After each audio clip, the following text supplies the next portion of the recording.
तर भावांनो, तुम्ही म्हणत असताना हे काय आहे तर बघा पुढं. पण आज डायरेक्ट आलो होतो शेतात, डायरेक्ट विषय करून टाकला होता खोल. आज करायची होती ज्वारी आमची भावांनो. तर भावांनो, डेली व्लॉगमध्ये स्वागत आहे तुमचं सगळ्यांचं. सकाळ सकाळी मी आहे ना शेताला आलतो. तुम्ही म्हणत असताना सारखा शेताला येतो, तर त्याचं कारण आहे ना हे होतं, कणसं आहे ना अख्खी मशनीमध्ये टाकायची होती आणि ज्वारी करायची होती. त्यामुळे हे बघा, घरातली सगळी माणसं कामाला आज शेताला आलेली होती. हे बघा, हीच ती मशीन जिने ज्वारी होती. पटापटा कणसं टाकून घेतले त्याच्या आतमध्ये. मग काय, हे बघा, अख्खा भुस्सा त्याचा वेगळीकडे पडत होता. आणि ना ह्या ट्रॅक्टरचा आवाज बघा केवढा होता.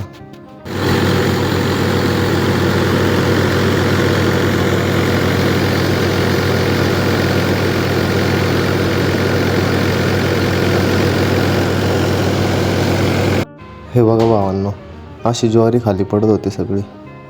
मग काय, एक तरी दाणा खाली पडला तरी जीववर खाली होत होता. पण आमच्याकडून तर जास्त ज्वारी खाली पडलेली होती. हे बघा, हे टप असे भरायचे आणि मग ते पोत्यांमध्ये वाटायचे. हे बघा, पोती अख्खी भरलं ते.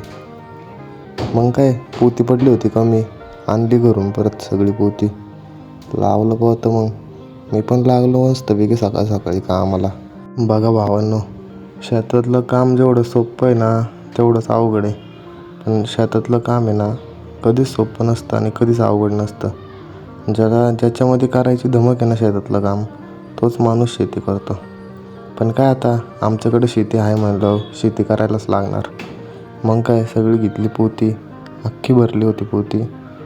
एवढं पोतं उचलायचं म्हणलं जड झालं होतं लय. हे बघा, पूर्ण काम झालं. आता ट्रॅक्टर बोलवायचा होता. ही पोती आपल्याला सगळी घरी न्यायची होती भावांना. भावांनो, तुम्हाला एक गोष्ट दाखवतो. हे बघा, हा जो कडबा आहे ना, 5-5च्या पेंड्या रचलेल्या आहे तिथं. पेंडी बांधायला एवढं कष्ट घ्यायला लागतं ना भावांनो, लय कष्ट घ्यावं लागतं. हे बघा, सगळ्या पेंड्या बांधलेल्या आहेत. आता जो आमचा कडबा नेणार आहे ना, म्हणजे आम्ही ज्याला विकणार आहे ना, तो या सगळ्या पेंड्या नेणार. हे बघा, तो का नेणार, त्यांच्या गुरांना बैलांना वगैरे पेंडा हा चालतो कडबा. हे बघा, 250 ते 300 पेंड्या आहेत, फार लास्टपर्यंत आहे. आणि तिकडं चाललंय ज्वारी कणसं अख्खी हे करायची. मग काय भावांनो, काम तर पूर्ण आलं. बोलावला ट्रॅक्टर मग पप्पांनी. ट्रॅक्टर येत होता, बघू शकता.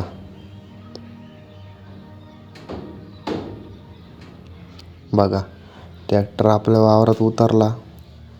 मग काय, सगळी पोती ट्रॅक्टरमध्ये भरून घेतली.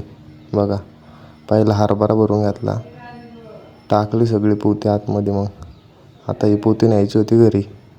मग काय, मी पण बसलो मस्तपैकी ट्रॅक्टरमध्ये. गेलो ट्रॅक्टरमध्ये बसून घरी आल्यावरती मग सगळी पोती लावून घेतली, अख्खी सेट करून घेतली पोती. आणि मग जो तो हरभरा आणला होता ना, तो पण सगळा लावून घेतला. बघा, आपले जे ब्लॉग आहे ना भावांनो, HD क्वालिटीमध्ये बघत जावा आणि लाईक, शेअर, सबस्क्राईब करा. पुढच्या ब्लॉगमध्ये नक्कीच भेटू.